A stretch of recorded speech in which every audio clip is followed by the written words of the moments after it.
No, si por comer no hay problema. No, por Me comer. hice un guiso Es y al más, mediodía no sabes lo que yo hice. estoy pensando en llevar un tapercito para mi hermano que es jubilado maestro y está en el campo. Como dijo José, que un día habíamos ido con Sereña a comer un asado allá uno de los ríos. Y bueno, había ido la misiadura al poder. Y como el flaco de Nevi no podía ir, fue José Cáceres de Patricia. ¿Te acuerdas? Ah, Patricia, sí. claro, con el sombrerito Como era alto, flaco, el de la bigote, repunta. el flaco. Entonces fuimos a la casa de los ríos, pues como uno sabe lo que es una ternera a la parrilla. Bueno, y estaba el corto busca a alguien, entonces la vieja, la madre del dueño de casa, estaba en una mecedora al lado de la estufa. Y bueno, cuando se empezó ahí todo el mundo, dice, José que agarró, vio una mamona grande de 10 litros y dice, para el viaje, doña. Y Para el agarró viaje. un coso así y estábamos a 10 minutos del centro de Tacuarembó, estaba en la matutina. Para el viaje, doña. Y agarró la mamona. Qué, qué generación eso, ¿no? Qué generación, Le daban, lo chijeteaban abierto. qué gente, ¿eh? Y, y Había Tacuarembó, boliches también. ahora ya Ahora no hay, no, no pero hay además vos boliche. fíjate, la generación que vivimos la dictadura, no teníamos boliche, no podíamos hacer boliche. Entonces ahí eso mermó mucho la cuestión, la sociabilidad, ¿no? Y recién hoy se está volviendo la gurizada Sí, joven, ahora hace boliche. Hay sí, muchos bolichitos nuevos que antes, mira, no. O sea, más allá de la tecnología, hay una búsqueda también a un reencuentro, de ¿no? encuentro, de contacto Que, físico. y es imprescindible eso, es imprescindible porque Insustituible el también. motor, y sí, sí la soledad de los aparatos y todo eso, ¿no? Es tremendo, ¿no? Yo recordaba, iba a traer, después me olvidé, un artículo que escribió un tipo que se llama Günther Anders. Es un sociólogo, creo, alemán, judío alemán. Y en el año 56 escribe un artículo totalmente actual. Año 56 el tipo dice, a partir de ahora no serán necesarios los líderes grotescos como Hitler. El sistema apuntará a la educación para preparar jóvenes que trabajen pero no piensen. La cultura y la ciencia deberá ser patrimonio de la élite. Habla de la televisión como elemento de la emoción simple, banal.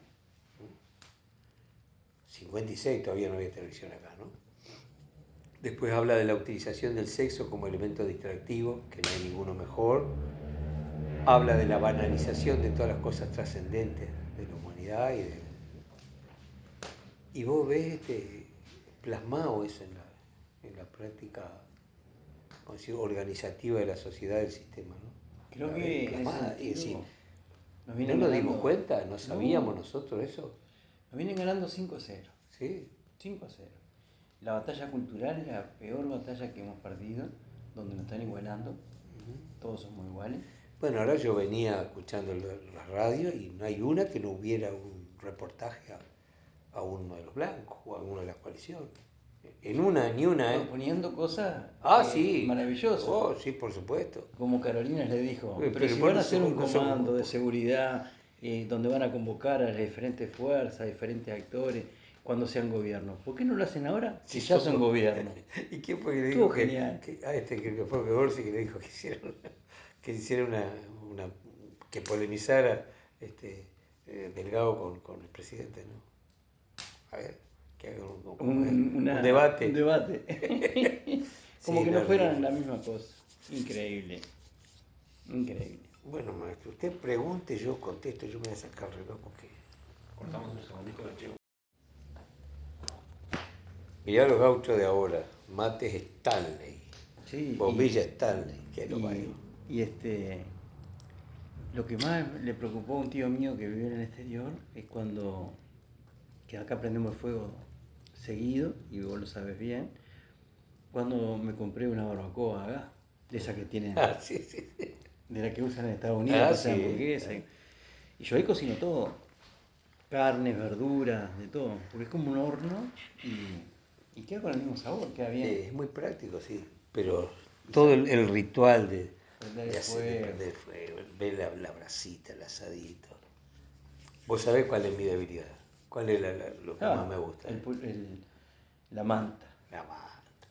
La manta. El Acá. único que me ha llevado la punta, mi mujer se reía de ese, solo vos le llevas la punta del larva. Pero claro, llevaba como 4 o 5 horas hacerlo. Pero después le saca Le sacás la costilla así. la costilla Y hemos entera. comido acá en esta mesa. Y queda. Y en la playa. Y en todos lados. En la chacra. Qué divino. Y hacemos una manta despacito. Y después sacamos las costillas así para arriba. Bueno, los argentinos acostumbran a hacer el costillar entero en la cruz, ¿no? Sí. Yo me acuerdo en un festival en Clorinda, Formosa, uno de los lugares que pasé más calor en mi vida. Bueno, sabés lo que parecía un pueblo del oeste. Además, de repente en la tarde empezó un vientito y corrían los pastitos secos por la calle, ¿no? Un calor impresionante. Bien, en Formosa, bien al lado de Paraguay, ahí había un puente, creo que Puerto Elsa, por ahí se llama algo así la zona, ¿no? Festival del Banano. Ahí compartimos con los trovadores, los tucutucu, estaba Rubén Juárez, que subió al escenario con nosotros a tocar. Le pasamos la de Gallo Azul, se la pasamos en 2 patadas, la agarró, yo toco con ustedes. Y decía, dice, bueno, acá el río es increíble, el Picomayo, ahí no es finito, ¿no? Entonces hay un puentecito peatonal y ahí pasan todo el bagaje de un lado para el otro. Y las cosas pesadas las pasan en bote por abajo. Y me dice, unas cuadras para allá, decía Juárez, dice, unas cuadras para allá, dice, donde pasan los autos de alta gama que vienen de tu país. No. Ah, no, dice que un lugar increíble, ¿no? Y me acuerdo que llegué a casa y Graciela no me conoció, porque me quedó mirando, venía como con 5 kilos más, hinchado, Y porque el quemadito. calor, claro, no había, lo único que podías tomar no había agua, de modo que tomábamos refresco con azúcar, ¿no? Y después unos asados impresionantes. Claro, una fiesta tradicional, esas que se hacían antes. Ahora yo creo que ya no da para mucho los argentinos están haciendo costillares así de ese pelo, ¿no? Pero lo cierto es que fue una experiencia lindísima. Además uno, viste, con su inmadurez no se da cuenta a veces que está compartiendo el escenario con gente que tiene una relevancia cultural tremenda, ¿no? Y es contradictorio, digo, porque en lo personal, acá en Uruguay, el divismo no existe, porque el artista, cualquiera de las ramas del arte, o el artesano, como dice el Fato Russo, no le gusta que le digan artista, yo soy un artesano de la música, Qué un genio el Fato, ¿no? En realidad, viste, te ven con el bolsito en la feria, ¿qué te vas a hacer la estrella? Y en todo caso el concepto de canto popular en nuestro país es profundamente real porque es un fenómeno que fue creado por la gente.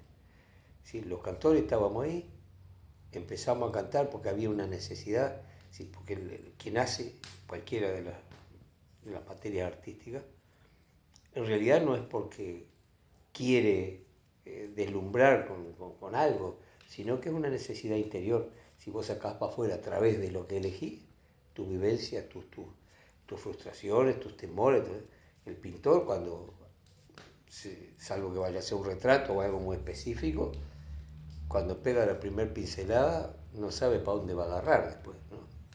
Y se da lo mismo en la poesía y se da lo mismo en la literatura en general y en la música. Cuando vos abordás un tema, no sabés realmente para dónde te va a llevar. Empezás a leer lo que vas a musicalizar si es un texto. A veces viene la idea de un texto con una melodía, a veces te lleva 20 años hacer una canción. No hay un estereotipo para hacer, ¿no? Pero lo que sí es claro que es una forma de relacionarse con el mundo. Yo he descubierto con los años, yo tenía mucho temor por mi forma de ser, de ser muy distraído, ¿no? Y bueno, le ha preguntado a un médico, digo, chico, pero esto, ¿será que uno tiene alguna de esas cosas raras? Yo me olvido y dice, no, dice, mira, es muy natural porque realmente la gente del arte está siempre con la cabeza apuntando para adentro. mientras la gente común se relaciona frente a frente. El artista, quien se dedica al arte, el artesano del arte, trabaja para adentro, se mira mucho para adentro. Entonces, y no tenés horario, estás todo el tiempo con la cabeza en el oficio. De modo que me ha pasado más de una vez que Graciela me dice, vos Larva, no te olvides de descolgarme la ropa. Y yo arranco para allá para descolgar la ropa. Y ¿Qué me pasé dijo? por la cocina y miro el mate, yo qué sé, y me acuerdo de una frase que tengo que terminar de una canción o de un sonido y ya agarré para arriba a agarrar la guitarra. Me olvidé de la ropa. Claro. O sea, las cosas cotidianas como que te olvidas mucho las cosas cotidianas. Y estás siempre, no, ya digo, no tenés horario, porque como decía el gran Adauto Puñales, ¿no? Trabajaba las 24 horas del día y las de la noche también. Y la de la noche también. Es genial, sí, genial. Cuando se presentaba, nosotros fuimos bastante conocidos de él. Yo soy el que jubiló a Dios, dijo Adauto. No te puedo creer. Claro, porque una vez le cayeron el dueño de la radio Lascano, Adauto Puñal Lascano, un tipo increíble, un personaje, eso que hay que escribir sobre él, ¿no?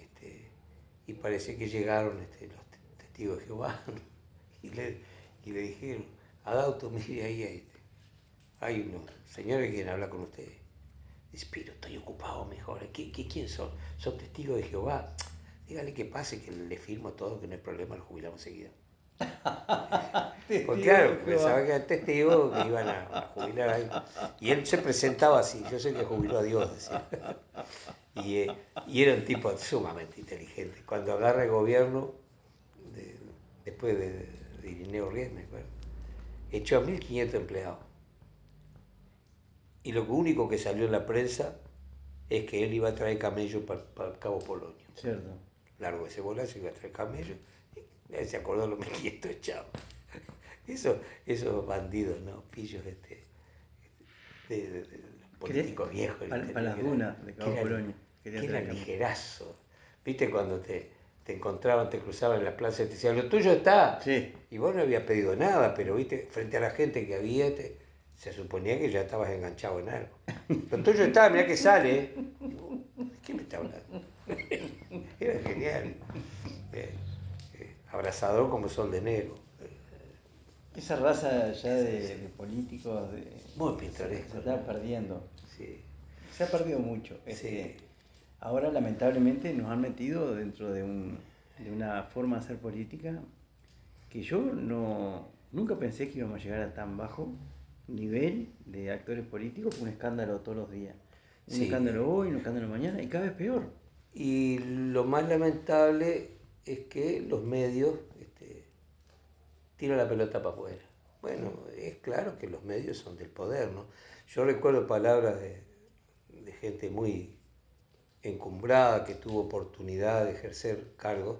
Recuerdo Gilberto Gil decía cuando fue ministro de gobierno de Lula que él iba a renunciar porque era tal la construcción del gobierno por parte del poder que establecía tantos problemas, tantos vericuetos para realizar algo. Dice, cuando tú querés encarar un proyecto social, chocas con paredes, con 1.000 paredes. Dice, Tal cual, entonces no podés hacer nada. tal cual. Y bueno, esas son cosas que hay que cambiar. Y a veces yo pienso que la ingenuidad está un pasito de la estupidez, ¿no? Y nosotros hemos sido bastante Ingenuo. tolerantes en los momentos que deberíamos haber sido un poco más exigentes y comprometer las cosas en todos los valores tradicionales nuestros que apuntan a una sociedad cada vez mejor, ¿no? Y hay que ser muy creativo. El próximo periodo de gobierno no solamente tenemos que ganar, sino que tenemos que ganar para cambiar. Y para eso tenemos que ser muy creativos. Y bueno, es lo que digo, ¿y con qué herramientas? Para mí una de las pocas herramientas que está dejando el sistema, y no me refiero solamente a este gobierno que pertenece al sistema, ¿verdad? Que apunta a los paradigmáticos, al sistema, sino al ser humano de hoy, ¿no? ¿Cuál es la herramienta única que tenés? La cultura, el arte. Sin duda. Y la única que es absolutamente inviolable y la libertad absoluta, porque lo he dicho 1.000 veces, capaz que suele ser molesto tanta repetición, digo, para gente que lo ha escuchado, ¿no? Pero vos frente a un papel en blanco, con una gama de colores para colorear, vas a hacer una obra única, absolutamente única. Yo lo puedo copiar después, pero es otra historia. O sea, el ser humano es un creador nato, el niño es el creador más puro. Sí, Picasso decía que a él le llevó mucho tiempo aprender a pintar como los pintores del Renacimiento, pero que le llevó toda la vida aprender a pintar como los niños. Porque la pureza del niño, ¿no? Lo concreto del pensamiento del niño, pero profundísimo, ¿no? Que va mucho más allá de lo que vos te imaginás, ¿no? Te decís, pero ¿cómo? El tipo ve eso que yo no vi, Claro. ¿no? El niño sabe que vos tenés dos ojos y de repente está haciendo un dibujo de perfil, pero el otro ojo está, entonces lo pone porque sabe que está. Claro. No se ve, pero bueno, no lo ve si va a copiar el perfil, pero tipo va y lo pone al ojo acá y la oreja también.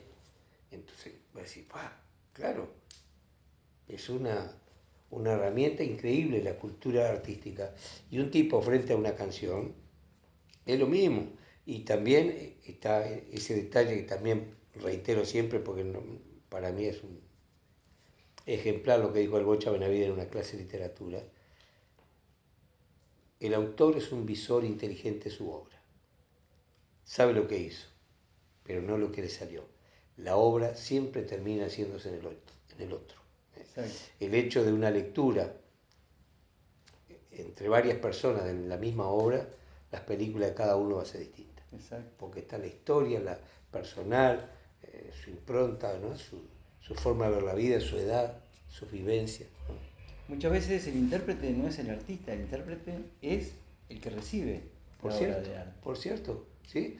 El artista lo que hace plasma la obra y siempre juega un papel fundamental la formación, ¿no? La cultura. Siempre pongo como un ejemplo, después de la dictadura, me acuerdo que convocaron a varios pintores para hacer una exposición en el subte municipal. Obras que tuvieran que ver con el proceso dictatorial. Y el crítico de arte, que obviamente tiene una mirada intelectual sobre la cosa, ¿no? Y no estoy diciéndolo despectivamente, sino cómo a veces el lugar que uno ocupa o la imaginación que te genera la condición de crítico, lo que sea, ¿no? El tipo, la obra que más resaltó fue la primera obra que había en la exposición. Una obra en blanco, totalmente en blanco, donde él dice, es muy sugerente esta obra porque genera una idea de que no quedó nada o que está todo por hacer. Y en realidad allí no había cuadro, era un marco que estaba contra la pared.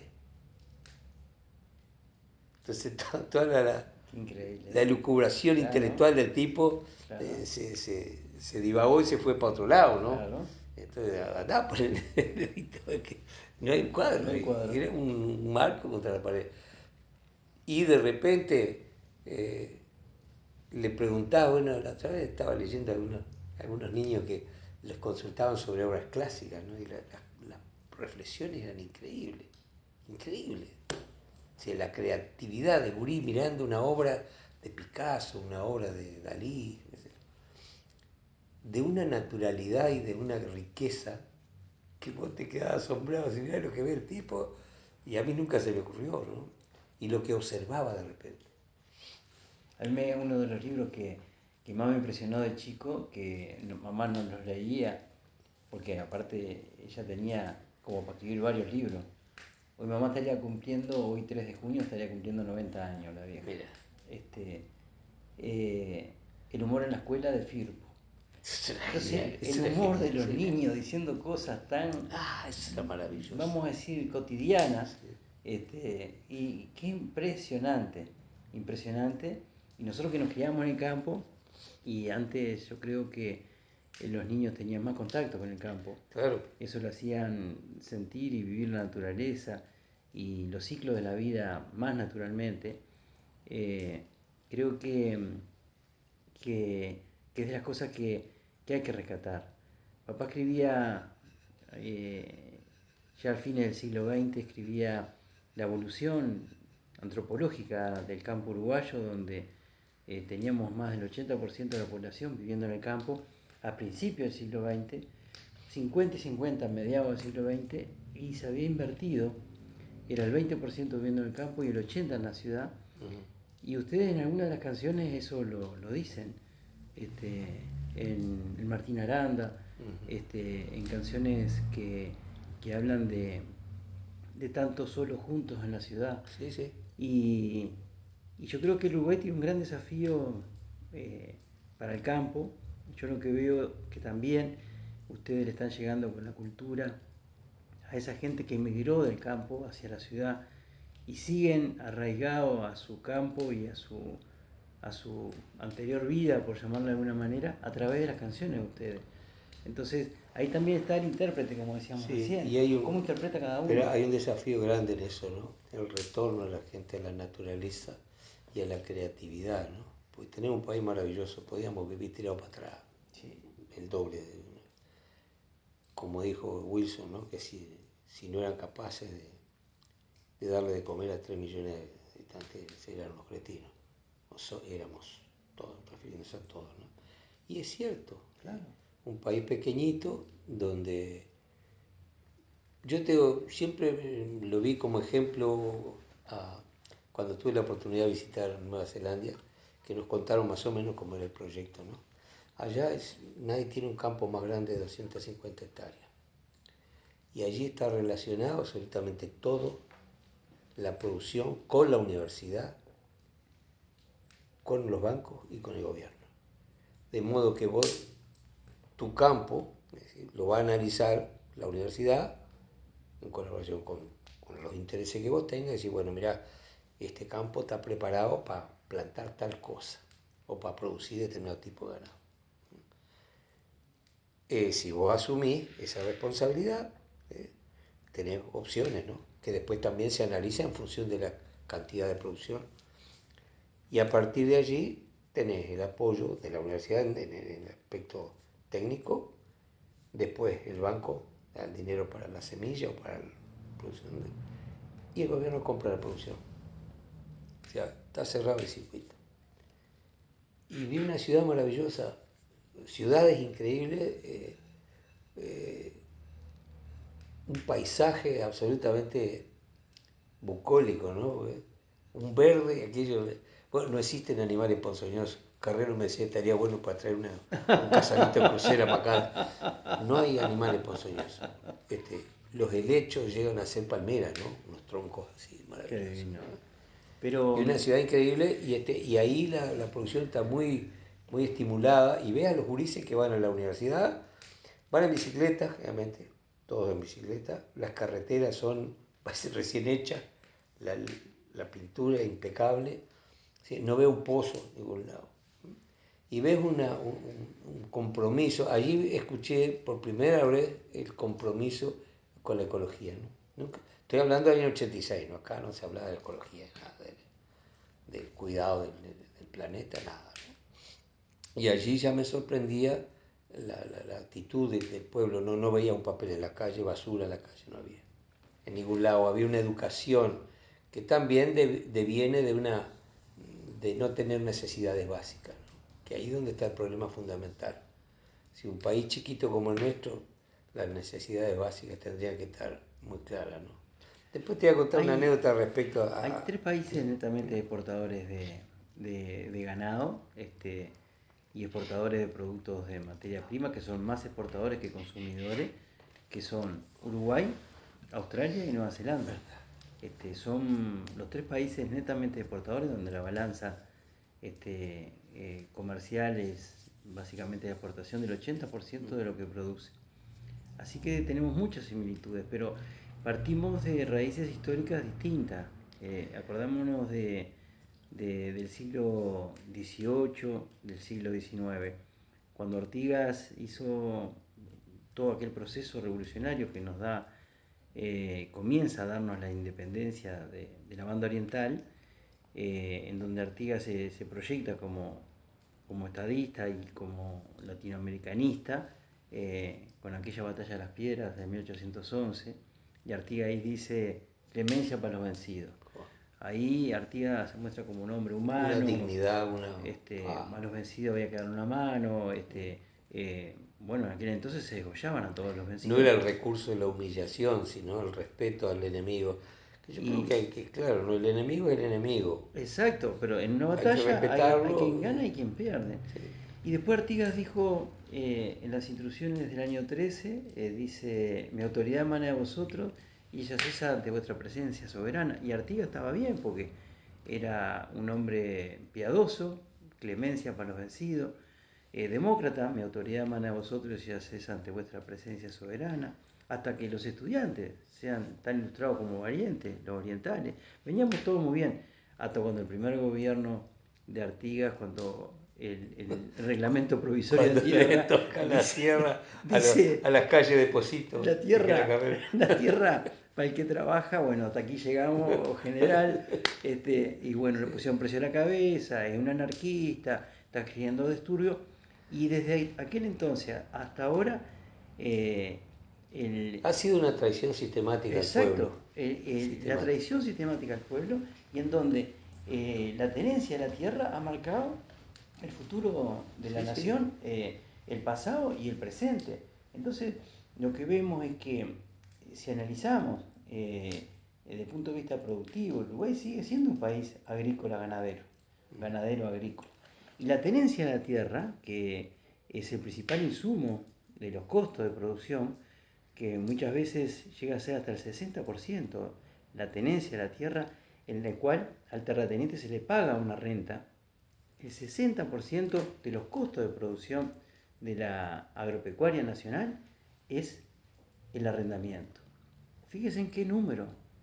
Entonces, seguimos con un problema endémico que en el Uruguay el propietario de la tierra, el terrateniente, que en su inmensa mayoría son herencias históricas, o malversaciones de fondos de Instituto de Sí. Colonización, o facilitado ahora con inversiones extranjeras que hace que la extranjerización de la tierra nos preocupa. Eh, Vemos que Alfredo Citarrosa decía, yo vivo en un país estanciero en donde la historia aquí se escribe según vayan los terneros. Cierto. Entonces, seguimos todavía en ese país con un crecimiento productivo muchas veces retrasado, porque si bien hemos mejorado en la productividad, para nada hemos mejorado en las condiciones de trabajo, hemos mejorado en la distribución de la riqueza, agregando mano de obra a la producción nacional. Seguimos muchas veces exportando productos y materia prima de commodities que casi salen como hace 100 años atrás. Entonces, por ahí hay que hincarle el diente y yo creo que lo que tú decías está muy bien desde el punto de vista de lo que es el apoyo de la innovación, la tecnología, la universidad y los paquetes tecnológicos aplicados al campo. Pensar en un país donde el Instituto Nacional de Colonización, que en definitiva es una ley muy buena, es una ley muy buena porque refleja el ideario artiguista desde el punto de vista que la tierra debe ser de quien la trabaja, pero si no le damos recursos para que esos predios puedan pasar a colonos y financiar a los colonos de verdad, que puedan vivir y vivir dignamente del campo, que yo creo que hay mucha gente que quiere un poco esa vuelta Vos hacia el fíjate campo. que, bueno, hablando de Artigas, ¿no? Yo creo que Artigas fue tan evolucionado desde el punto de vista como estratega político, ¿no? Que no fue comprendido por los caudillos de la época, por eso lo traicionaron todos, se acomodaron con el poder, ¿no? Pero la preparación hoy día de los jóvenes, la cabeza de los jóvenes, viste que todo el mundo se va para afuera, ahora todos quieren vivir afuera, porque hay una necesidad a la vuelta a la tierra, ¿ya? A todo el mundo planta, a todo el mundo está para la alimentación sana. Me parece genial todo eso. Entonces, pero démosle espacio a eso, un espacio de mayor dimensión y transformemos eso en una realidad, no en un esfuerzo cotidiano de gente dispersa. Hay mucha costumbre también en nuestro país, gente que piensa lo mismo y anda desparramada por ahí, no tiene oportunidad de mostrar lo que está haciendo para juntar con otro y hacer. Que Pero, está sabido que nadie se salva solo. pero eso no es casualidad. Yo creo Claro, que hay todo un sistema de divide y reinarás. sí, sí, el objetivo es El ese, ¿no? objetivo es ese, entonces nos separan Vos en fíjate cada que una de las cosas. si el pueblo uruguayo se formara conscientemente de la realidad del artiguismo, otro gallo cantaría, Claro, ¿no? exacto. Porque ahora es muy fácil usarlo Artigas, lo usa todo el mundo. ¿Tá? Y todos son artiguistas. Bueno, ahora también todos defienden la lucha por los desaparecidos, cuando antes atrancaron todas las cosas por las que se viene luchando hace años. Y bueno, y como tiene una prensa que te bate el parche, parece que sí, que bueno, que tienen razón. Y bueno, y nosotros no tenemos espacio para recordarle, loco, pará, acordate cuando vos trancaste esto y ahora salís, porque te sacan lindo. Bueno, yo creo que hay que respetar la investidura, pero hablar claro. Hablar claro, eh, cuando uno dice la verdad no ofende, como dijo Artigas. Claro. Con libertad no ofendo ni temo. Entonces no hay necesidad de caer en eso que algunos pueblos hermanos han caído, de, de ofender groseramente a, vamos a decir, a las instituciones, a los, a, bueno, la gente que es responsable de la conducción del gobierno, ¿no? Es decir, de algún modo, el presidente fue elegido, bueno, se respeta la investidura. No quiere decir que yo esté de acuerdo en todo lo que haga, bueno, pero el respeto a la investidura nos costó mucho recobrar la democracia, como para regalarla tan fácilmente. Pero también tenés toda esa manija, vamos a decir, ¿no? de echarle la culpa al otro y hacer la chanchada yo, pero echarle la culpa al otro. Entonces, eso se hace muy cuesta arriba cuando vos querés elaborar este, con autenticidad, ¿no? Para mí no me parece mal que vos convoques a un opositor político que tiene una inmensa capacidad para determinada tarea. Me parece genial. Si vos sabés que es el mejor que hay en tal área, bueno, venga, haga lo que usted sabe. Necesitamos eso, la gente que sabe. Entonces tenemos que ser también conscientes de eso, ¿no? Que la idoneidad es fundamental. Claro. Cuando ponemos gente a trabajar en un área que sea la persona idónea, Exacto. que sea capaz de la creatividad y de la libertad creativa de los demás, ¿no? No, no, como yo digo, se hace como yo digo, no, no. Eso ya fue. O por lo menos tiene que haber pasado ya, ¿no? Entonces es una lucha bastante difícil eso de asumir este, una discusión de altura, de calidad, hacia los proyectos imprescindibles para resolver un país hermoso como el nuestro, ejemplar en un montón de aspectos, que no tiene resueltos los problemas básicos, ¿no? Yo creo que la educación es la herramienta fundamental. El maestro debería ser el que tendría que tener mayor formación, porque es el que prepara inicialmente al ciudadano, y luego los profesores secundarios. Cuando vos vas a la universidad ya sabés lo que querés, ya Claro. venís más o menos claro. Pero Pero si en la justamente, educación no tenés clarísimo, entonces ahí para mí es esencial la educación pública, es lo esencial. Y considero, capaz que es una utopía, pero que la clase política, el gobierno debería hacer todo, su familia, su formación, deberían enviar a sus hijos a la escuela pública y atenderse en la salud pública. Si vos sos un senador y ganás mucho dinero, podés pagarte una salud privada, ¿por qué lo haces? Porque no tenés confianza en lo que vos mismo administrás. claro. Entonces, bueno, pongamos la cosa en su lugar, ¿no? Entonces, ¿cuál es el objetivo? ¿Tener más plata para tener un auto más caro o tener una vida digna y disfrutable? Entonces, esos son los cambios de paradigma que tenemos que encarar en el próximo periodo de gobierno, sin duda, porque no todos los políticos somos iguales y no todos los No, eso es actores somos clarísimo. iguales. Y Y lo está hemos demostrado. pretendiéndose vender esa imagen, que es Exacto, la forma de que la sociedad, ya fue muy peligroso eso. Ya exacto. fue muy peligroso porque la dictadura devino por ese tipo de situaciones, por la corrupción política, pero además por un proyecto político que no fue nuestro, ¿no? Vamos a no olvidarnos de ese tipo de cosas, ¿no? Recordar que el golpe de Estado estaba previsto para el año 64 acá, por el general Aguirre, que lo impidieron los militares legalistas. Entonces, Los vamos demócratas, a no inventar, ¿no? como Que, General Sereni. bueno, el Sereñi, yo qué sé, tantos militares que se jugaron para frenar esa realidad. Porque, claro, había miedo que América Latina se transformara en Cubas. Exacto. Y girar hacia el socialismo había que impedirlo de cualquier manera. Entonces, sí, cuando dicen, ¿no? Que se levantaron, eh, el MLN, por ejemplo, que se levantó frente a un gobierno democrático, era un gobierno democrático bastante jodido, de democrático era lo que menos tenía.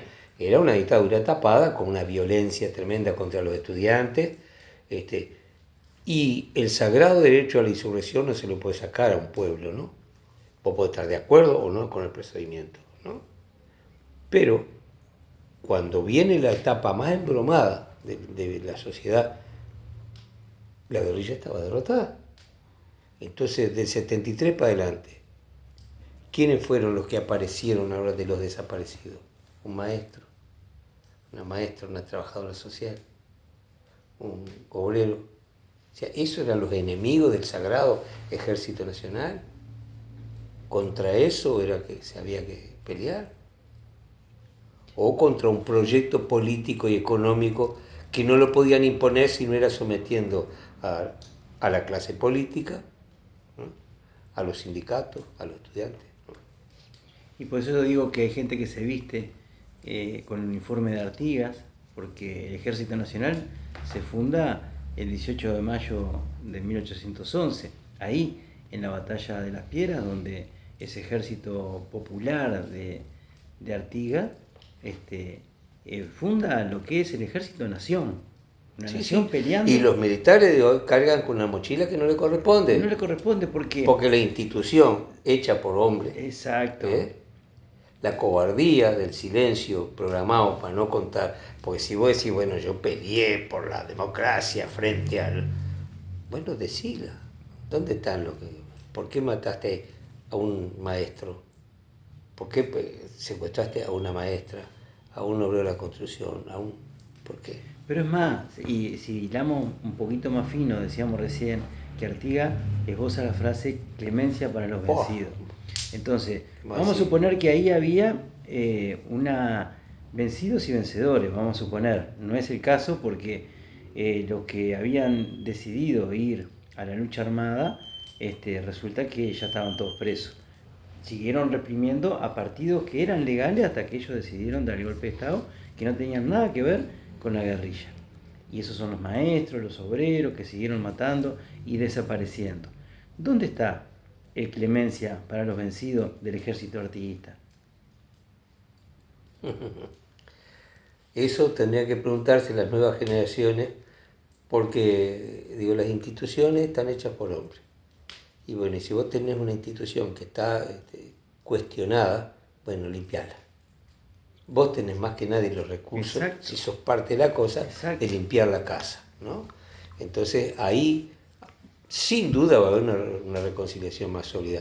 A veces hay gente que se molesta, que dice, no, porque me dicen de determinada manera. Lo que pasa es eso, que si uno no limpia la casa, lo van a decir sucio toda la vida, ¿no? Y de repente vos sos impecable, pero el que ensució la casa era tu abuelo, tu tatarabuelo. Entonces, bueno, asumamos la responsabilidad de limpiar nuestra casa y la dignidad. Impedir de que la imposición de determinadas formas de proceder no vuelvan, porque no son reales. Como decía Alfredo, ¿no? En la chamorrita de los milicos, no te Sí, olvides que no son ricos. exacto. Generalmente, Pero sí, gente muy humilde que se acerca allí exacto, y porque es bueno, la opción que tienen muchas veces laboral, sin mayor claro. vocación, pero sí una salida a poder parar la olla, llevar un peso para su casa. Pero esas Fuerzas Armadas que hoy tenemos y que tenemos que analizar cuál es el rol de las Fuerzas Armadas en el siglo XXI, si necesitamos Fuerzas Armadas para pelear contra quién. En la década del 60 las Fuerzas Armadas se adoctrinaban para pelear contra el enemigo interno. La ley de la seguridad nacional, la doctrina de la seguridad nacional, que hace a que lo que se buscaba acá eran enemigos internos. Y el enemigo interno era el Eran pueblo, sindicalistas, la gente que era el organizaba pueblo oriental. a los trabajadores, a los educadores, a los estudiantes. Ese era el enemigo interno. Bueno, hoy la Fuerza Armada tiene que cumplir otro rol. Hoy sí Sí, tenemos un enemigo interno. Hoy tenemos un enemigo interno que está invadiendo y está haciendo y destrozando a nuestra juventud y a nuestra sociedad, que es la droga, el narcotráfico. Entonces pienso que tenemos que replantearnos desde el punto de vista de lo que es la defensa del aire, de la tierra y del mar, porque está entrando por ahí. Entonces tiene que haber, sin lugar a duda, operaciones coordinadas donde los servicios del Estado coordinen acciones para frenar este gran flagelo que tenemos, que es el tema de la droga. Por aquí la violencia. y probablemente el más grave de todo es la corrupción, ¿no? Claro. Es decir, la permisividad y el mirar para otro lado en las cosas graves que suceden diariamente. Que da mucha pena porque uno siempre tiene la confianza en que en el fondo algo bueno debe tener quien está llevando adelante esos actos, ¿no? Pero desgraciadamente no es así, ¿no? El proceso de deterioro de los valores, y ya digo, lo vivimos y las consecuencias fueron fatales. Y claro, ahora es otra generación la que está en el gobierno, digo, pero nosotros tenemos unos cuantos añitos y no nos van a contar cómo fue, la vivimos. Y vimos el deterioro sistemático, ¿no? Que llevó a una desvalorización de la clase política donde se decía eso, son todos iguales, y no es así, ni fue ni será así. En todas las instituciones hay gente muy valiosa y hay otra que se sube al carro para engordar el bolsillo, ¿no? Sí, tal cual. Pero O que miran la actividad como un fin para ellos sí, como un y no como un fin medio. personal, ¿no? Exacto. Y es una vocación de servicio. Yo qué sé, qué necesidad. Es decir, ¿cómo es posible que un senador, un diputado, gane más que un maestro? Si el tipo está ahí, gracias al maestro. Si el tipo es médico, gracias al maestro. Si el tipo es ingeniero, gracias al maestro. Bueno, ¿por qué no privilegiamos esa etapa fundamental de nuestra vida? Eurí va a la escuela y ahí nace el primer ciudadano. Si nosotros no tenemos un buen docente, no preparamos un buen maestro. Yo siempre digo, cuando era gurí, mi maestra era maestra de mi clase. Se iba a su casa a preparar Claro. la clase de mañana. Y era una clase admirable, cosa que me parece trascendente además para para la mayoría de las actividades que vos tenés frente a gente, ¿no? Lo teatral. Hay que aprender teatro. Y el político a veces tiene, algunos aprenden, otros lo traen intuitivamente y algunos se preparan, ¿no?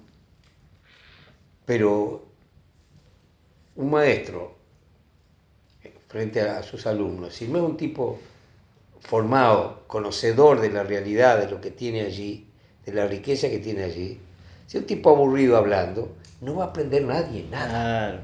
Porque los gurises necesitan concentración. ¿Cómo concentrar? Con calidad, con formación, con manejo de la voz, con manejo de la forma de decir las cosas, de cómo las enseñar. Sí, es un desafío tremendo, ¿no? Y digo, uno lo vive, a mí particularmente me pasa una cosa en el escenario. Para mí mi territorio es seguro el escenario. Generalmente la gente que se dedica a los oficios nuestros es gente tímida. Y encontramos a través del oficio nuestra comunicación con el pueblo, ¿no? Después te canchereás y todo, pero la timidez está. Entonces, de hecho, yo subo al escenario en un lugar que me siento seguro. Yo tengo una sala de teatro, tratando de la mejor energía dar, ¿no? Y veo que una persona se levanta, a mí me frunce todo, digo, ¿qué estoy haciendo? Algo estoy haciendo mal. ¿Por qué, ¿por qué no lo enganché a con lo que estoy diciéndole? Porque lo estoy diciendo mal. O porque estoy distraído, o porque no estoy allí. Pero Ahora muchas, de repente el tipo se lo para al baño, si vuelve claro. y vos respirás. Ah, sí, Pero muchas está. veces pasa eso, y no solamente las necesidades básicas, o también las necesidades básicas insatisfechas. Porque muchas veces un docente, un maestro, un artista, un entrenador de fútbol, un profe, lo vemos en el club habitualmente, y en las aulas se vive permanentemente, que el nivel de concentración de los jóvenes y de los niños cada vez es menor, por múltiples factores. Pero hay uno que ya lo estamos viendo en el programa de gobierno, el énfasis del plan de trabajo de Carolina Cose para los primeros 365 días, para el primer año, que es el tema de la alimentación. Si nosotros tenemos la panza vacía, si nosotros tenemos hambre, no podemos aprender, no nos podemos concentrar, porque tenemos hambre, tenemos frío y no escuchamos al maestro, al profesor. Por cierto. Y lo vemos permanentemente. Entonces, Carolina plantea de tener una alimentación universal en la escuela pública y en el liceo.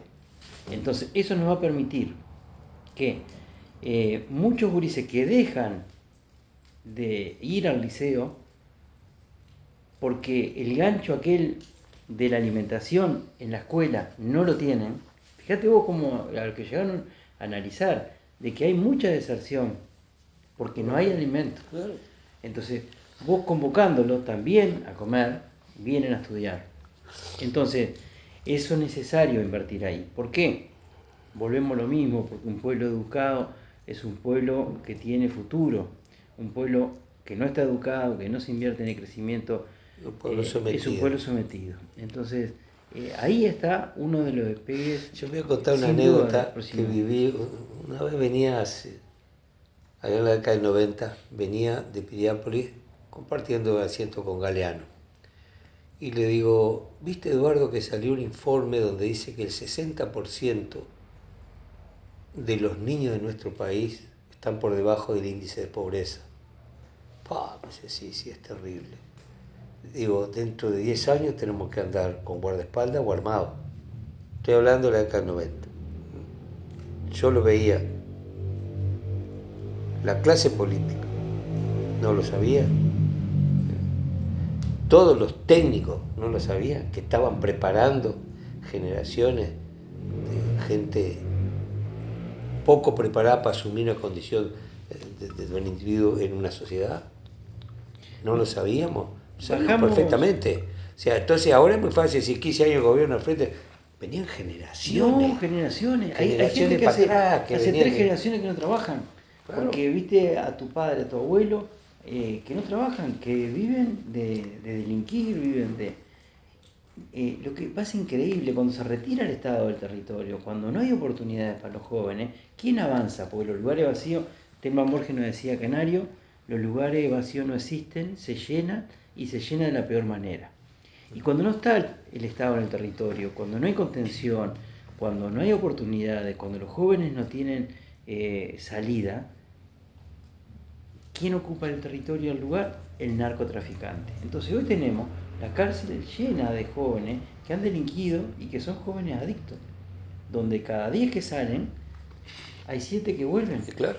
Sí. ¿Por qué? Porque se transformaron en una universidad no del tiene delito. alternativa. Y no tienen alternativa. Porque ¿quién le da trabajo a un joven que sale de la cárcel y que muchas veces no tiene preparación? ¿Quién le da trabajo? No tiene salida. Entonces hay que armar programas para esa ruta de salida para poder reintegrarlos a la sociedad. Porque vamos a convivir con ellos los próximos 40, 50 años de vida. ¿Sí? El país. Bueno, mira, yo le preguntaba, vos sabés que mi compañera es psicóloga, ¿no? Después de esa charla yo le digo a mi señora, esto no tiene solución. Y me dice Graciela, sí, tiene perfecta solución. Lo que pasa es que no hay interés. Exacto. Y es muy costoso.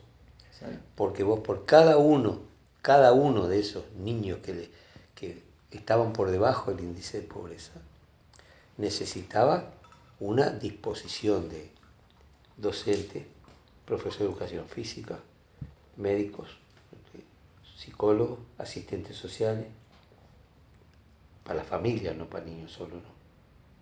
Costoso, pero me decía ella, es la única garantía que no te maten un hijo dentro de 10, 15 años. ¿Y qué está pasando ahora? ¿No? Y esto viene de generaciones para atrás, ¿no? Ha sido muy difícil resolver el tema porque sí, con la represión no lo arreglás. Pero la plata es plata. y hay que invertir y hay que tomar decisiones políticas en donde Sí. la inversión tiene que ir fundamentalmente a esos principios básicos que decía Tabaré. Tabaré Vázquez decía que él soñaba con un Uruguay donde nacer no fuera un problema, ser joven no fuera sospechoso y ser viejo no fuera una condena. Y esos son principios que lo tenemos arraigado en la izquierda, porque nosotros tenemos que invertir en que Uruguay sea un país distinto. Ya lo decían otros, no puede ser que produzcamos comida para 30 millones de personas y haya hambre en Uruguay. ¿Qué quiere decir?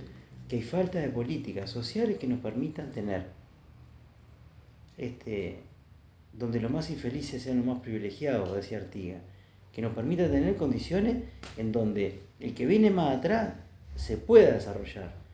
Porque de qué sirve tener casas rodeadas de alarma, de vigilancia privada, de cercos perimetrales, de cámaras, si no tenemos una sociedad integrada. ¿De qué nos sirve? Hay un elemento terrible del sistema, ¿no?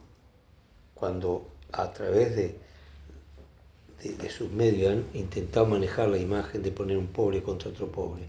Así que vas a estar ayudando a estos marginales, dándole plata. No te quejas cuando le dan a la banca internacional que te estafa y te quejas cuando le dan unos pesos a un individuo que no tiene ni para comer. Y te quejas si el tipo a veces compra un celular. Si estás en un sistema donde la manija permanente, que si vos no tenés un celular o unos campeones marca tal no existís, le va a cuestionar el tipo más al último bastión de la cadena, porque Bueno, agarra un mango y se compra un par de campeones. esas son las batallas culturales Entonces, que hemos perdido. De sí, que la izquierda banca vagos, no es así. Aquí lo que se está dando un pequeño subsidio a una madre de familia, a una jefa de hogar, para que pueda quedarse a criar su gurises en condiciones mínimamente dignas y a su vez pueda seguir estudiando o prepararse para poder tener una oportunidad laboral. Porque si no la condenamos a la pobreza siempre. Ahora, no nos preocupamos de los grandes subsidios que tenemos, por ejemplo, a los generales y a los grandes militares que se jubilan con una jubilación superior a lo que era su sueldo, cobran la jubilación y cobran aguinaldo, y la jubilación de esos grandes mandos que se jubilan a los 35, 40 años, esas grandes jubilaciones que pagamos durante décadas, significa el 2% del Producto Bruto. Entonces, es mucho dinero. es muchísima plata, pero estamos perdiendo la batalla cultural en el sentido de que no estamos siendo incisivos en decir verdades, claros en poder de alguna manera comunicarlas.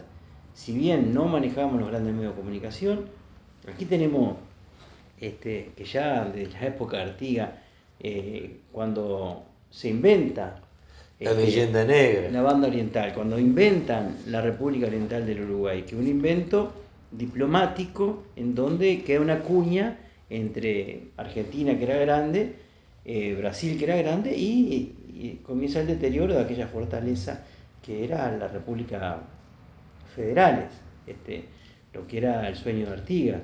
Entonces, eso no era lo que Artigas soñó. Pero inmediatamente, y vos lo ves no solamente en la banda oriental, sino que lo ves en toda América, en donde se sustituyeron países y se hicieron países en donde más que identidades lo que tenían eran nuevas administraciones, muchas veces diplomáticas, donde incidió mucho Inglaterra en esa diplomacia, y lo que logran es que todo siga igual.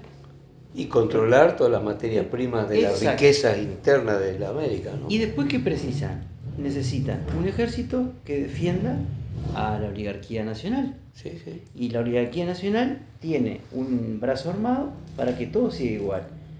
Tenemos la suerte y hemos luchado mucho por las libertades y la democracia, pero la democracia no puede cambiar mucho. Lo que puede cambiar de repente diferentes actores en el gobierno, pero vos cuando le querés hincar el diente duro a los cambios estructurales te encontrás con problemas de los grandes lobbies empresariales. El poder no lo tenés desde el gobierno, el poder lo tenés compartido con grandes lobbies, con grandes los medios de comunicación que operan siempre en el mismo sentido. Y bueno, ahí, sin lugar a duda, en algún momento se le llamó Plan Atlanta, en otros momentos se le ha denominado de otra manera, pero hoy día estamos lamentablemente con con un poder político vinculado a los medios de comunicación masivos y la judicialización de la política, en donde todo pasa a ser judicialización. Denunciamos a alguien que comete determinado delito, una denuncia pública que después que se dice y se amplifica por los medios de comunicación ya se transforma en verdad, y eso es un hecho político que nos va generando agenda. Así como nos va generando agenda, y lo hablábamos al principio, también van sacando de la agenda los temas que no les interesan. Así como te ponen sobre el tapete y te vuelven a hablar de fulano de tal, del colchón de Raúl Sendigo, o que era o no era licenciado. Eso son cosas de bebé de pecho en comparación de las cosas que están pasando ahora, que nunca tuvimos un escándalo tras otro tan grande, con crisis verdaderamente institucionales, donde han caído el 90% de los ministros, los subsecretarios, los directores, la gente en torre ejecutiva, la delincuencia vinculada a veces al narcotráfico, desde las altas esferas del gobierno. Entonces, nunca pensamos un deterioro tan grande en tan poco tiempo en un Uruguay Sí, y las consecuencias de esas actitudes se banalizan, ni siquiera son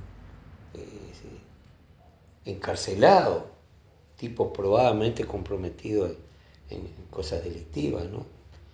Lo mandan y está de el delito, jefe para acá, jefe para allá. y está el delito y está la ética, porque Bueno, la ética no existe no ya. existe, que el presidente del honorable directorio del Partido Nacional hable de que maneja la justicia y que Eso es sumamente grave. y que esté siendo cómplice de encubrir a un delincuente, connotado delincuente, es muy grave. No son chats privados. No es Claro, que porque se violó la demuestra que es un privaticidad. comportamiento habitual, Habitual. que no es una cuestión casual. Porque yo Es un creo que comportamiento esto, habitual. en los gobiernos anteriores, inclusive de la propia familia,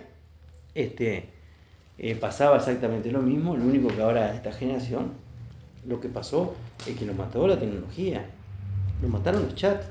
Porque cae uno Y una y es cadena. una cadena. Es más, una fiscal tuvo que decir, no, para allá no vamos a seguir investigando, y la premiaron. Esa fiscal renunció a ser fiscal y hoy es una connotada dirigente del partido de gobierno. Es muy fuerte. Bueno, entonces no es que son todos iguales, ¿no? Pero hay esa intención de generar la imagen, ¿no? Todos los políticos son iguales, no son iguales. Veamos con claridad. Lo que pasa es que el manejo de, es la famosa política de Goebbels, el lugarteniente de Hitler, ¿no? Repite, repite, repite una cosa y la transforma en verdad. Así no lo sea. Generas un paradigma repitiendo a través de los medios y la obsecuencia, ¿no? Porque también, seamos claros, te critican porque vos tenés un medio que de repente defiende la realidad de los intereses populares. Ay, hay un cuestionamiento tremendo, pero nadie dice nada, que todos los demás medios son de ellos y lo manejan ellos. Y yo me tiro tierra encima porque yo necesito los medios. Por suerte hay gente muy digna en los medios que te abre un lugarcito para que vos puedas comunicarte con tu pueblo y comunicar de repente tus actividades. Y sobre todo quien ha sostenido y ha generado esos espacios ha sido el propio pueblo. Yo te digo, hubo un canal de televisión en Uruguay que durante los 28 años, recién a los 28 años del dúo nos permitieron entrar. Y había la orden de que nosotros y el Pepe Guerra no podíamos aparecer. Un día a un tipo que trabajaba en un programa le pedimos que nos pasara una tanda que íbamos a hacer un recital, que le pagaba en todo caso con una actuación del dúo en su programa, y dije, si ustedes no lo quieren fotos en el canal. Entonces vos decís, pero ¿cuál es el objetivo y el funcionamiento de un medio de difusión? Educar, ¿no? Entretener, informar. ¿No? Ahora, ¿qué hacen? Vos ves los programas y da pena. Desinforma, ¿Sí? Claro. distraen. Sí. El entretenimiento es parte de la distracción. Sí. La desinformación y la distracción. Sí, sí. Y todavía el hecho de vendernos todo el día la chatarra que hace que la cabeza de la inmensa mayoría de la gente esté en las cosas Cuando tenés gente con muy... una creatividad excepcional en nuestro país, que son premiados en todo el mundo, acá es un país donde la cultura subyace un sustrato cultural muy profundo. Acá hay escritores fuera de serie, hay pintores admirables, músicos en todas las áreas. Y yo siempre digo que, y esto acá cargo a todos los partidos políticos, ¿no? A la clase política en general, nunca le dio el lugar a la cultura. De hecho, acá los últimos periodos se hicieron cosas, pero no son suficientes. Tenemos gente de un valor increíble a nivel mundial y no se conocen acá. Yo nombro más a Carle Barro, por ejemplo, Eduardo Fernández.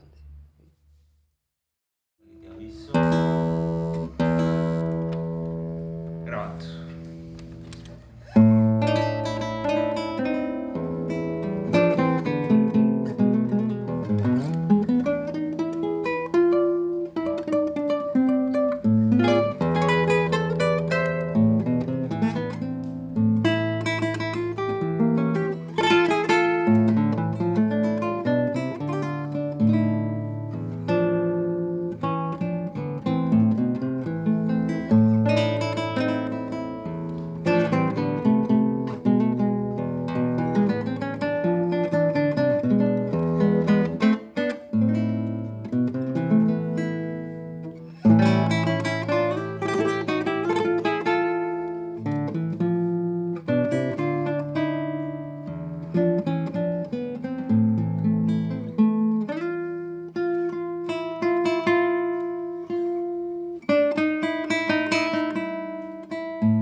Las penas son de nosotros, las vaquitas son ajenas, decía Donata. Qué grande. Donata, uno de los grandes creadores del canto popular latinoamericano. La canción comprometida con su tiempo, con sus vivencias, con su realidad y sobre todo con el oficio, ¿no?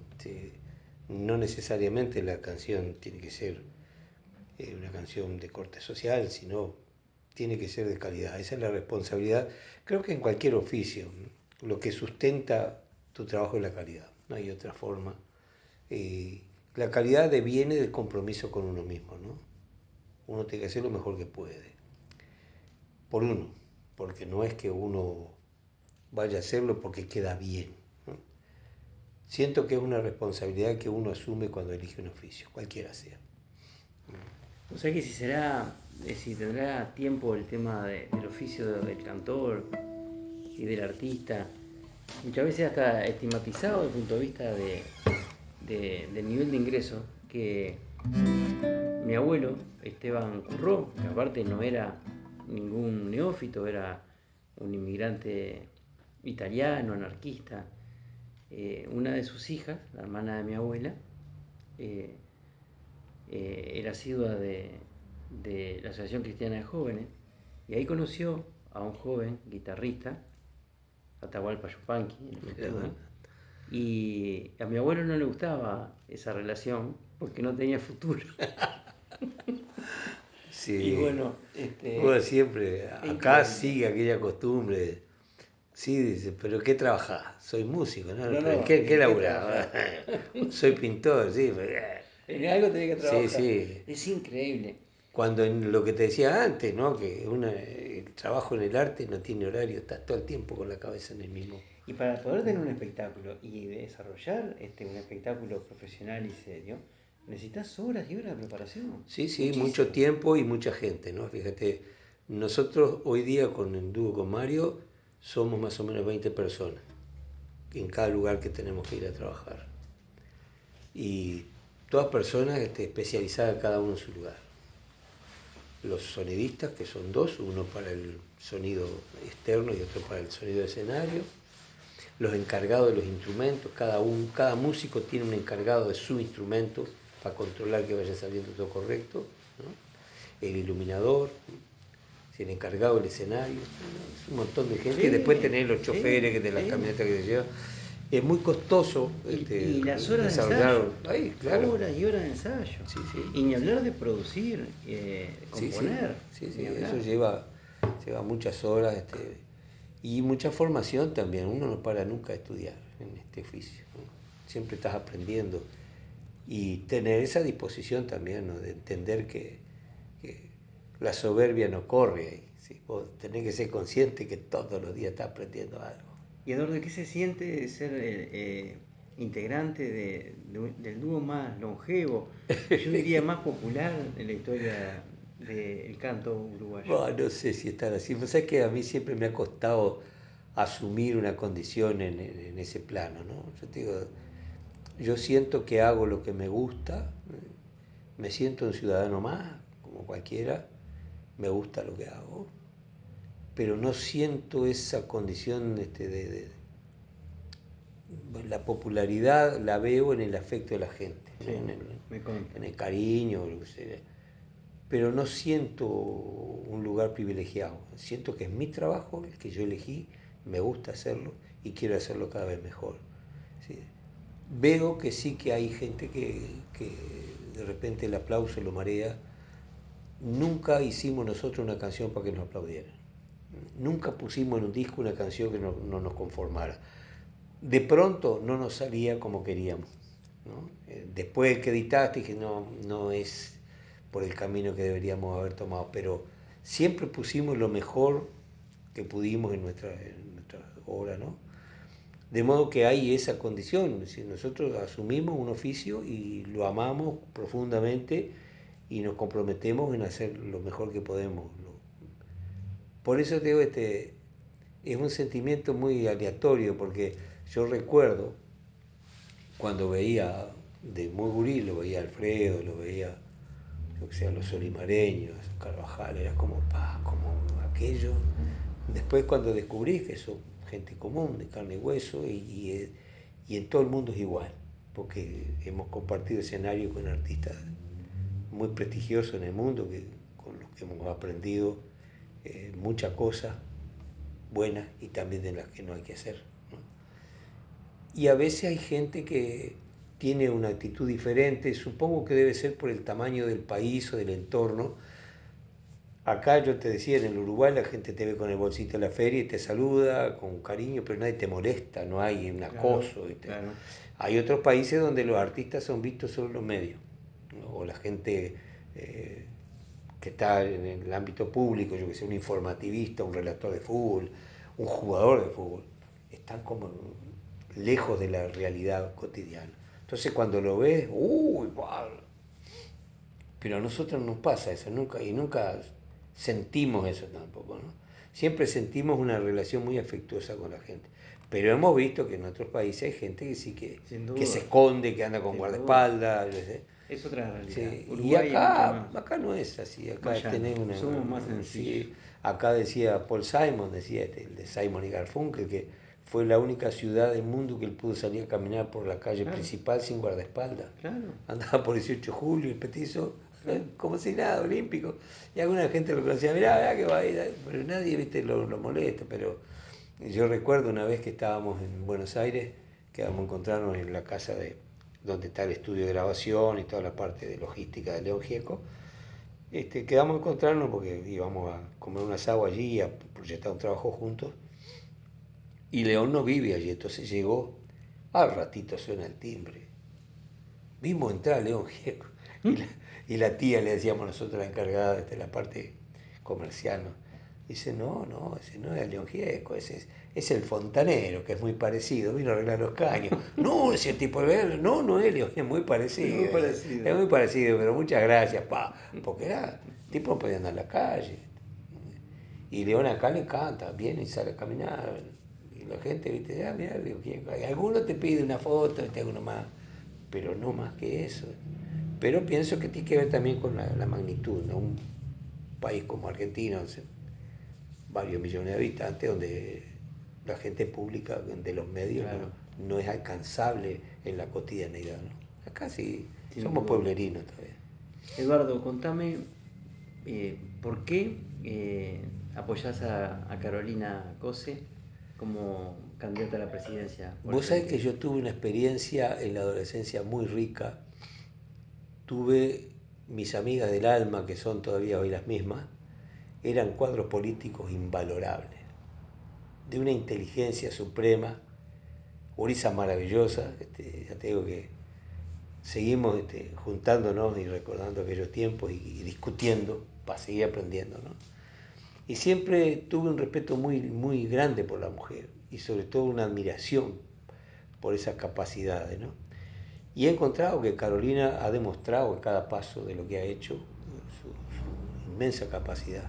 Fíjate que ponernos entre los primeros lugares del mundo en el área de comunicaciones, eso no es para cualquiera. Más allá de todas las piedras que le han tirado, bueno, se supone también que no van a tirar piedras al cohete, le tiran a quien le tiene miedo. Este, pero tengo la certeza de que eh, en algún momento se va a esta situación donde hay una competencia supuestamente entre el machismo y el feminismo. Me parece muy trascendente que una mujer ocupe un cargo de gobierno con ese nivel de responsabilidad que ella ha demostrado, ¿no? Me parece admirable y estoy absolutamente seguro de que para mí es la candidata que necesita hoy día el país para salir adelante.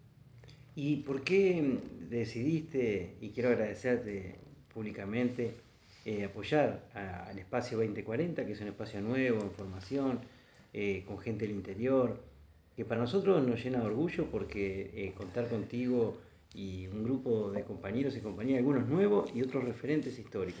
Pues Pero yo no, vos vas cerrando la lista. sí, pero yo no puedo hablar mucho porque si no me va a decir que va a decir la gente que me pagaste. Yamandú lo conozco hace mucho tiempo, eh, es un compañero, para mí un hermano. Independientemente de eso, he visto su tremenda capacidad para llevar adelante proyectos laborales y con una, con una solidez y sobre todo con un respeto a quienes trabajan con él, que me ha asombrado. Se lo he dicho más de una vez, y que además tiene el tiempo suficiente para sonreír, ¿eh? Que eso no es poca cosa, ¿no? Porque muchas veces los uruguayos somos medio grandilocuentes, ¿no? Tenemos que ser serios, ¿eh? Y la verdad que para mí es un orgullo que vos me hayas convocado, porque vos también me conocés, sabés que los músicos somos muy distraídos. Haciendo música es como nos revolvemos, pero reivindico esa imagen además del artista distraído, porque me lo dijo un médico, ¿está? Que no era, que no es ningún problema de alemanes ni de italianos, ¿viste? No es con ni como el franco deterioro, el italiano, Sí, ¿no? sí, Dice, no, no, sí. no. No dice, no, tengo unos cuantos añitos, pero la llevo. Y sobre todo eso me han calmado mucho diciéndome que los músicos, los pintores, los escritores son gente muy distraída que está siempre imbuida en su entorno. Y Y como bueno, decía, para mí es un orgullo, te digo, que me haya dado la posibilidad de participar. Y siempre cuando he tenido la oportunidad de participar, póngame por allá abajo, cosa que no salga nada, porque no me imagino una tarea de parlamentario, es absolutamente las antípodas de lo que yo pueda llevar adelante, ¿no? Puedo llevar la guitarra para payar, pero otra cosa no, no. Y en lo que me doy cierto crédito es en mi oficio. De otras cosas, eh, me gusta la historia, he leído bastante y creo que me queda muchísimo por leer. Me gusta la literatura y también me queda muchísimo por leer, pero no paro, no paro y creo que es un desafío permanente, es un motor para vivir, eso de saber que tenés mucho para aprender y el diálogo fraterno con la gente que uno respeta e incluso con el adversario inteligente. Me encanta discutir con gente que piensa diferente a mí exacto. porque aprendo mucho, ¿no?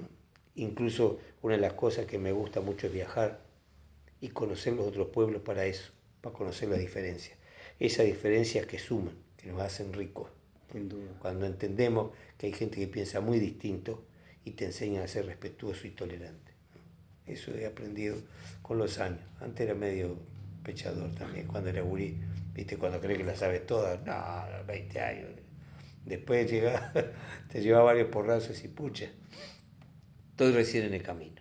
Entonces, lo único que espero es ser útil.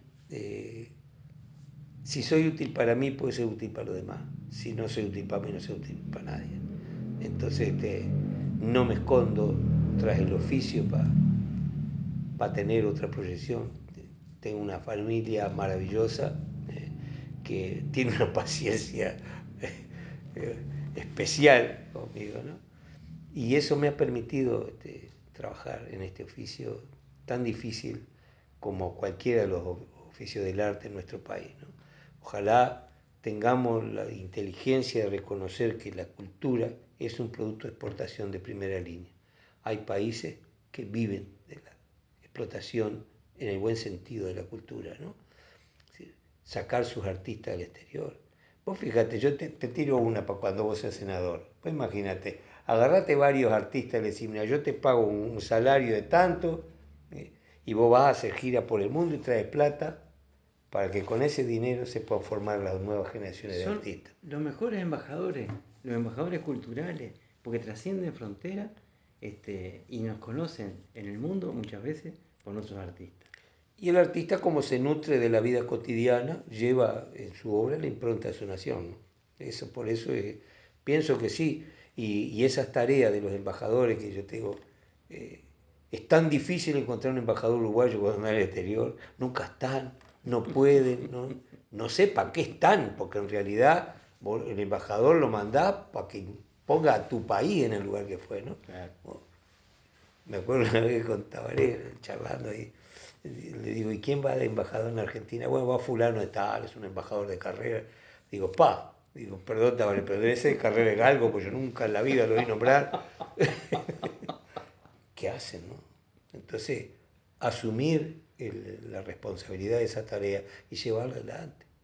Sin Poner a duda. su país donde está, para eso está. Para esto te hacen un lugar en otro país para que vos lleves a tu país allí. Bueno, hacelo. No te rasques, hermano, Claro, ¿no? claro, Y llenando los bolsillos con la plata del pueblo. exacto. Habría que pagarle por productividad a los embajadores. Gracias, Bueno, gracias a Eduardo, vos. por compartir este rato, esta tarde en casa, estas charlas, esta reflexión y, por supuesto, de acompañarnos en el espacio 2040, que sin duda es un desafío porque estar en los 19 departamentos, en Tacuarembó, por ejemplo, tenemos dos grupos lindísimos de compañeros, mucha gente nueva, mucha gente que estaba a la orilla del camino y es, yo creo, el mayor patrimonio que tiene el Frente Amplio, que son los Frente Amplistas, darle la oportunidad para que puedan hacer crecer el Frente Amplio, tener una mejor fuerza política y poder ganar para cambiar. Eso es, así estamos.